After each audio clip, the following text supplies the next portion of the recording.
Hello again, Russ Gibb, jumping up and down today at the Dearborn Homecoming. That's right, we're taping this show right on the grounds of the homecoming that took place here last weekend. What a marvelous event Dearborn Homecoming is.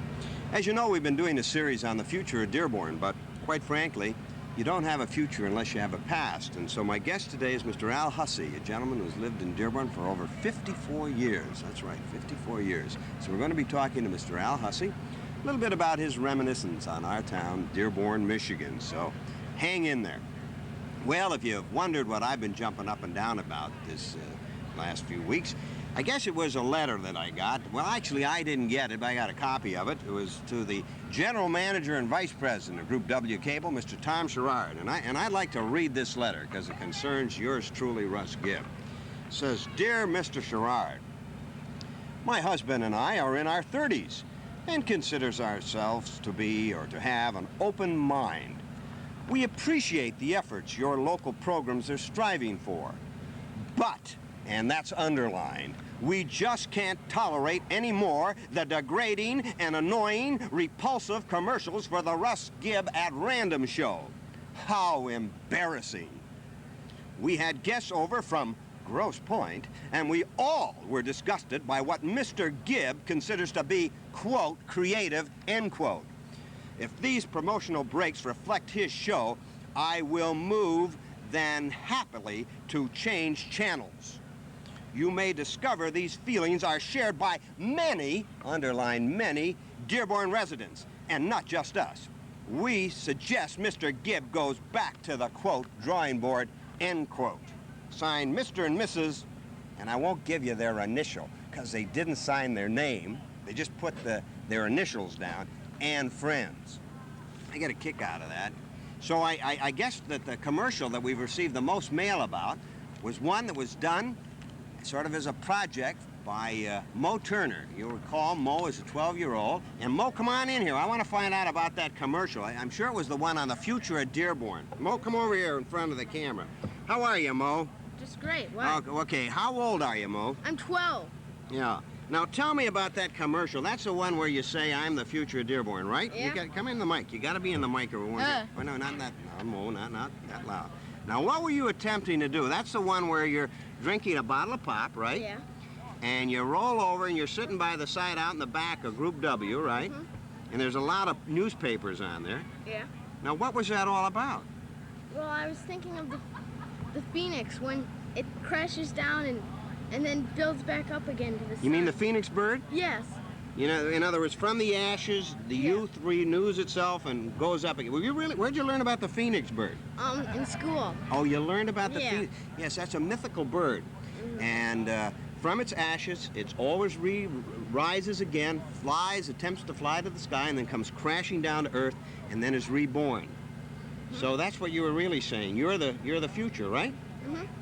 So let's hear that line again, Mo. What? Well, what's Which the one? famous line that you give in that commercial?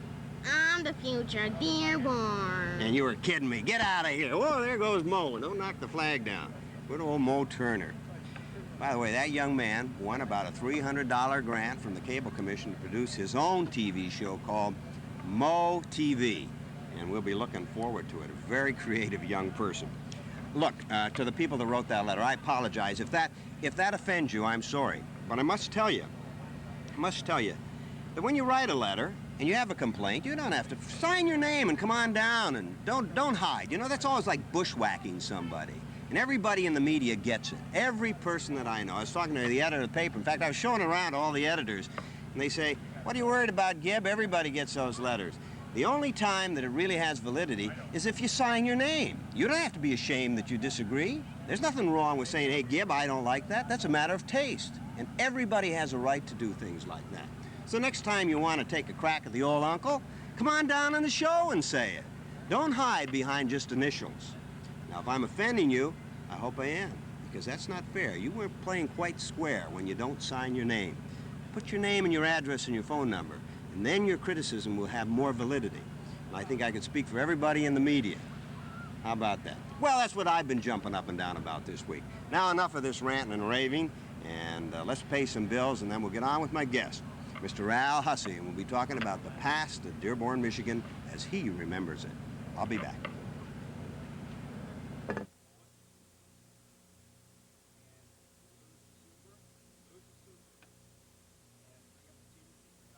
I got you 4 down. Not the golf.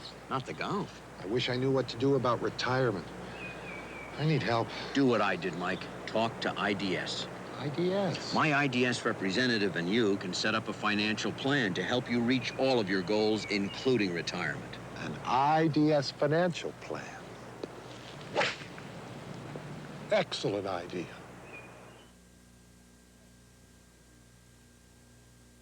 How did John's Manville celebrate a century and a quarter of designing better roofing with a brand new shingle, Designer 125? Designer 125 gives the roof texture and warmth, has the look of slate or wood shakes.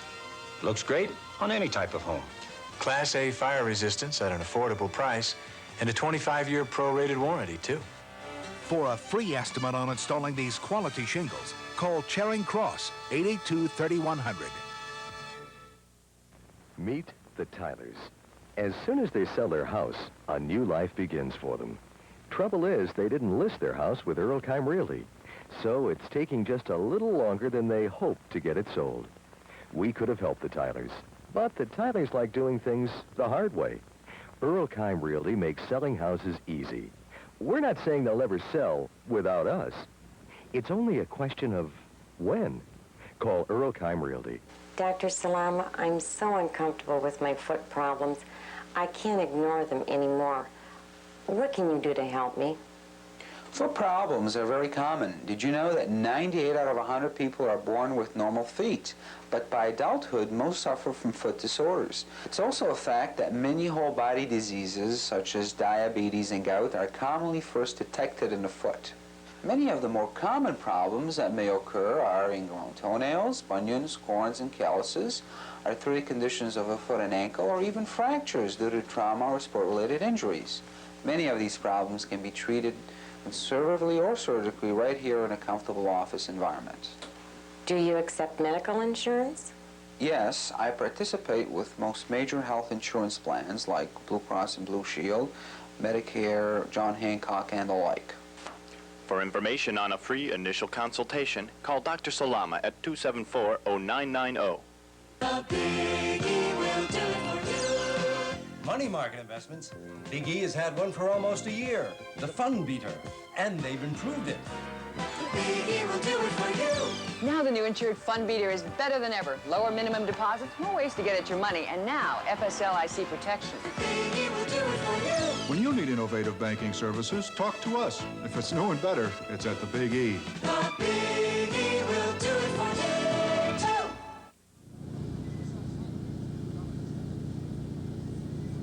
Back again, Russ Gibb, down at Ford Field at the homecoming activities here. And my guest today is Mr. Al Husse. Al is a gentleman who has lived in Dearborn at least, is it 54 years, Al? 59. 59? 59 Boy, years. I had my figures wrong. Were you born in Dearborn, Michigan? I was born in Dearborn Township. Now, where would Dearborn Township be, Al? It is Inkster Road to Gully Road, Warren Avenue to Ford Road. And it was called Dearborn Township? Yes. Now, where was Fortson Township, Al? Fortson Township, I really don't know because I moved into East Dearborn in 1924 after building a house on Bingham Avenue in Dearborn. Now, in 1924, was that considered over on Bingham? Was that considered Dearborn? Was it a town then, or? No, it was a village called Spring Wells. Spring Wells? Spring Wells. Now, I'm confused. We got Fortson Township, we got Dearborn Township, and Spring Wells. Now, one was a township, and then one was a city. Yeah. And you lived in Spring Wells? Spring Wells Village. Village? Village. Okay, now when did that become Dearborn?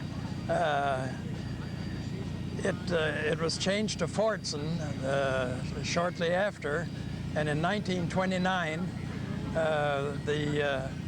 it became Dearborn when the West Dearborn and East Dearborn consolidated. Why did they call it Fortson? The village then changed its name from Spring Wells to Fortson. To honor Henry Ford's Fortson tractor. Is that the plant that's across from Fortson High today? It's now a laundry, I think, a laundry supply. No. That's the factory is where the present factory is. In other words, they didn't make cars here first. It was tractors first? No, they made automobiles, and then later, and then they started making tractors, as I understand it, in Highland Park, and then they moved the whole works out here to Dearborn. And when they did that, that's when we started to call it Fordson. That's right. And of course, it had the double meaning that it was Ford's son, the original Ford's son, who was also doing Henry Ford, of course. That's right. And you had the two-way honor there. I used to work for Clyde and William Ford, who owned a dealership in West Dearborn. And during the war, when we got into the war, the farmers had to go to the War Board in Washington and make an application that they could buy a Fordson tractor. Now, why was that, Al? For farming, so they could raise food for the war effort. Now, we're talking about the First World War, right? First World War, yes. Okay, what was Dearborn like during the First World War, Al? I mean, describe the town a little bit. Well, West Dearborn was a small village. I have a picture of it here in 1910. Oh, in 1910? Look at that. 4th of July parade. Look at this picture. This is incredible. 1910, Dearborn. All horse-drawn vehicles. Al, can you tell me where that is now? Where would this be?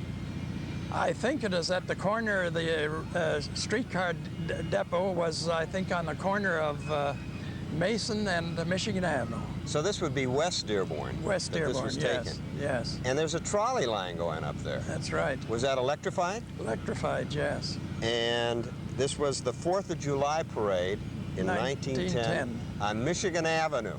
And that's right. In Dearborn, Michigan. Were you at that parade? No, I wasn't.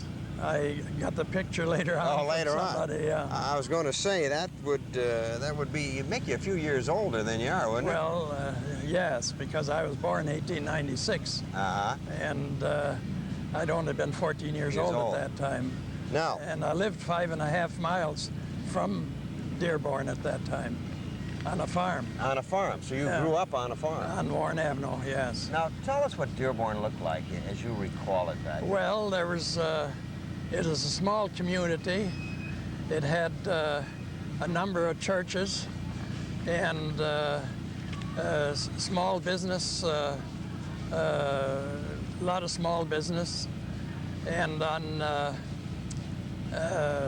Sacred Heart Church, as I recall it, was on Mason Street, south of Michigan Avenue. Not where it's presently located? Not where it's presently located, no.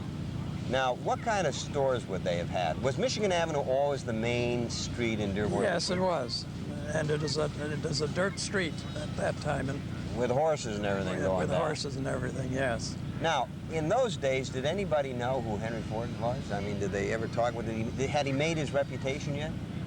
Well, not quite, because the plant was in Highland Park. And although he built the home over on the Rouge River, Fairlane, and we saw him several times. In fact, on 4th of July, the various churches, I think there were 7 different denominations, they used to have picnics on Snow Road, and they all had tents, and he came through there one day and shook hands with all the waitresses, and they served food at all these tents. So he was a fairly young man then? Oh, yes, yes, yes. Now, tell me about some of the other stores, though, that existed on Michigan Avenue that you recall. Did we have an ice cream parlor? Did we have a blacksmith? Did we have a... There was a...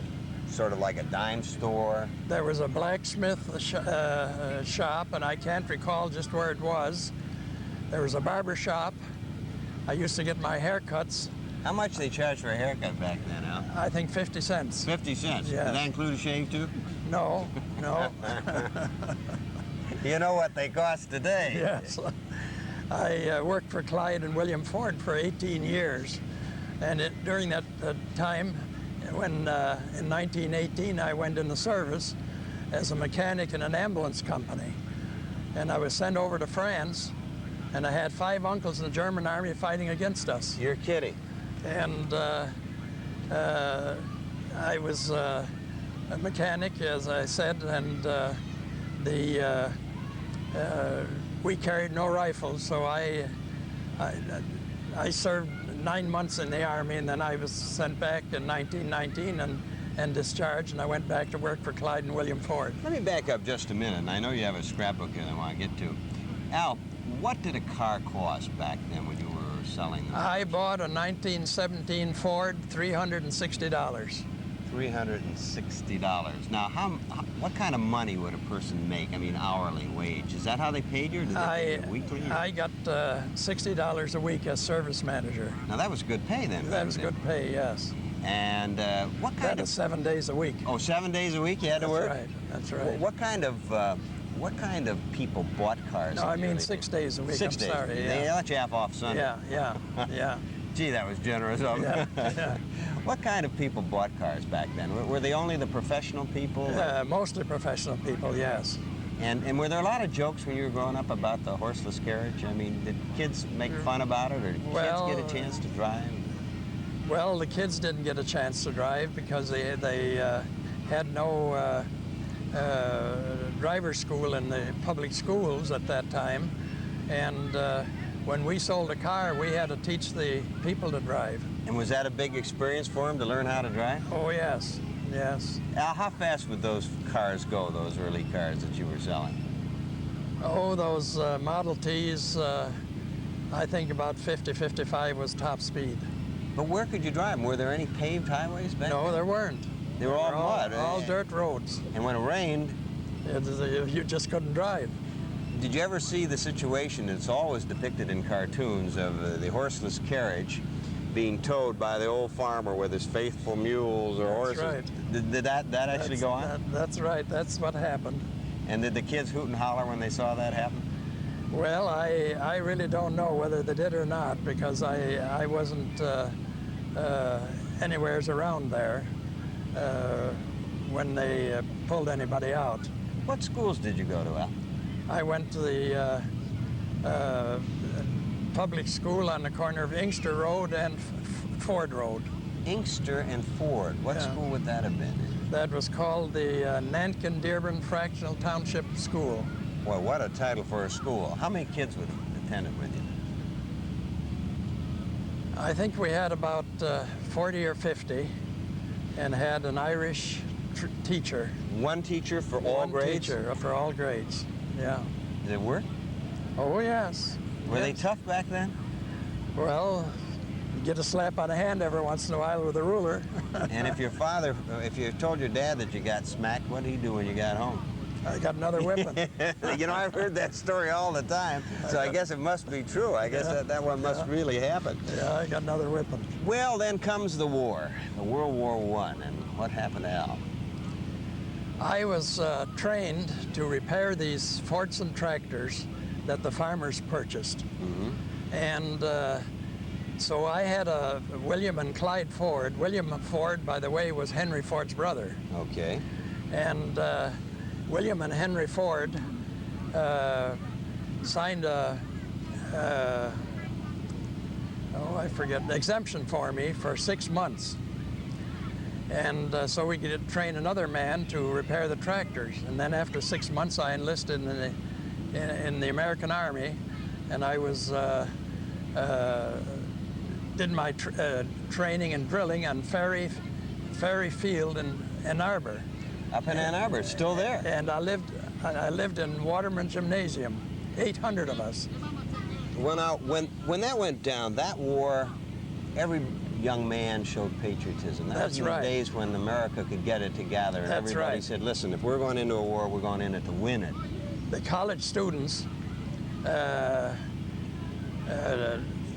started enlisting, and they took Ford ambulances over to France with them.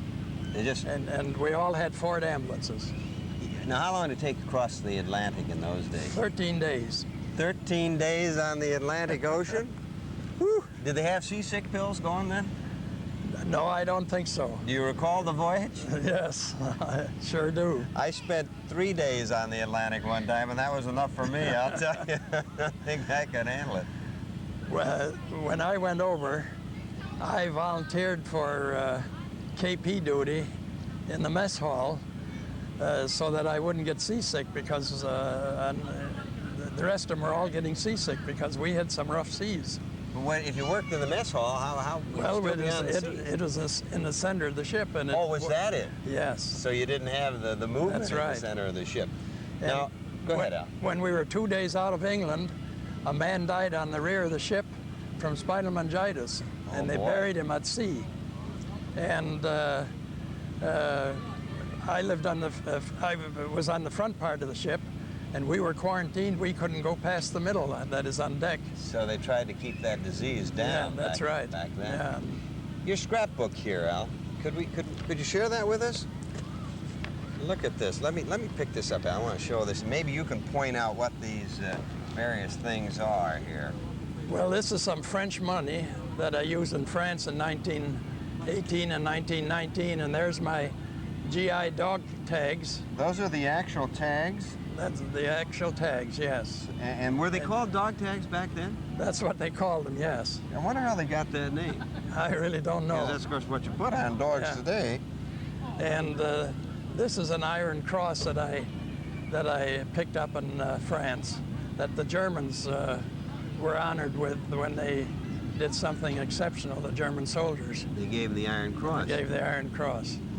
And then, of course, these are just reminiscence pictures in your own personal scrapbook. Now, when did you come back from the war, Al? What year would that April the 20th, 1919, I landed in New Jersey. And then took a train back. And we were sent to a camp in New Jersey and sat there for a week while we were waiting for a train load of soldiers to be sent to Custer to be discharged. That was a big camp in Michigan up around Kalamazoo, right? Yes, yes. And I arrived there on May the 1st and was discharged the same day. Was Dearborn, Michigan different from the time you left it to the time you came back? No, it is about the same. How do you recall Dearborn when you came back then? When do you recall Dearborn really changing? Well, in the late 20s. In 29, of course, it became the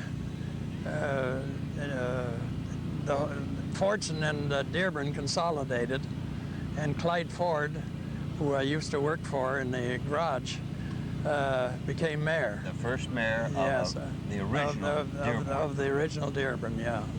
Were you involved in his campaign? Sort of. Al Husse, we're just about out of time. I want to thank you for taking the time to reminisce with us. I'd really like to have you come back and continue talking about some of the days, because I knew you worked in the public schools as a purchasing agent for a long time. You must have known some of the greats in the Dearborn school system, Mr. Laurie. Jim Lewis. Jim Lewis, of course. So I think maybe and sometime... Joe McClellan. I know John McClellan. McLennan, yeah. So maybe I'd have you come back and talk a little bit about the school. But I want to thank you for taking time during the homecoming festivities to be my guest, and wish you all the luck in the world.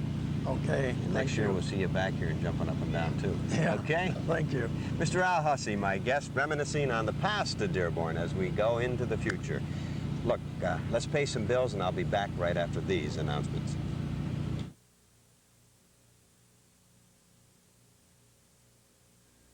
I see you're worried. I got you 4 down. Not the golf. Not the golf. I wish I knew what to do about retirement. I need help. Do what I did, Mike. Talk to IDS. IDS? My IDS representative and you can set up a financial plan to help you reach all of your goals, including retirement. An IDS financial plan. Excellent idea.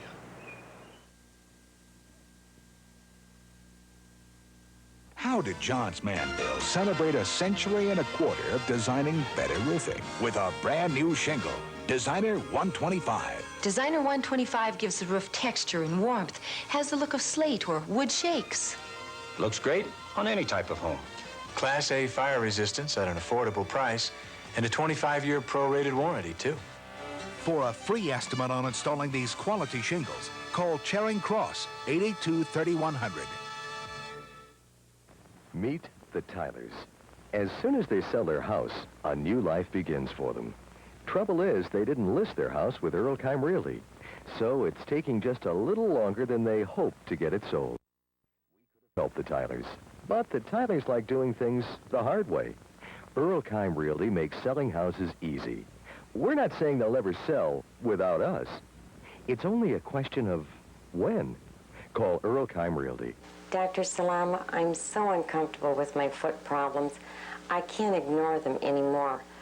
What can you do to help me? Foot problems are very common. Did you know that 98 out of 100 people are born with normal feet? But by adulthood, most suffer from foot disorders. It's also a fact that many whole body diseases, such as diabetes and gout, are commonly first detected in the foot. Many of the more common problems that may occur are ingrown toenails, bunions, corns, and calluses, arthritic conditions of a foot and ankle, or even fractures due to trauma or sport-related injuries. Many of these problems can be treated conservatively or surgically right here in a comfortable office environment. Do you accept medical insurance? Yes, I participate with most major health insurance plans like Blue Cross and Blue Shield, Medicare, John Hancock, and the like. For information on a free initial consultation, call Dr. Salama at 274-0990. The Biggie will do it for you. Money market investments.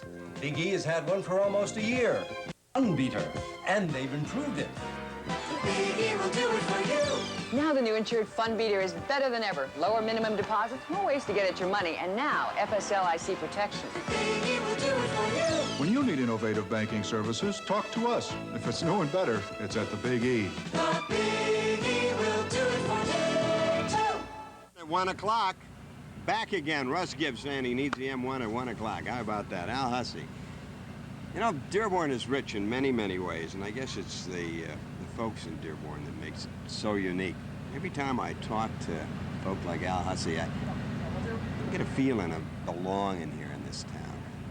A lot of good things. And as we move into the future with the young people coming on board and memories are being made right here today as we record this show of 1983, the homecoming. And some of you may or may not know what we take these shows and we tape all of them, and then we give them to the Dearborn Historical Museum, and they're kept as sort of a living record of some of the folks that lived at this time. Mr. Al Husse, an interesting man. For those of you that took time to view the show today, I'd like to say thank you. For those of you that took time to drop me a card and a letter, I'd like to say thank you. Most of all, I'd like to thank you for just being you. Russ Gibb, at random.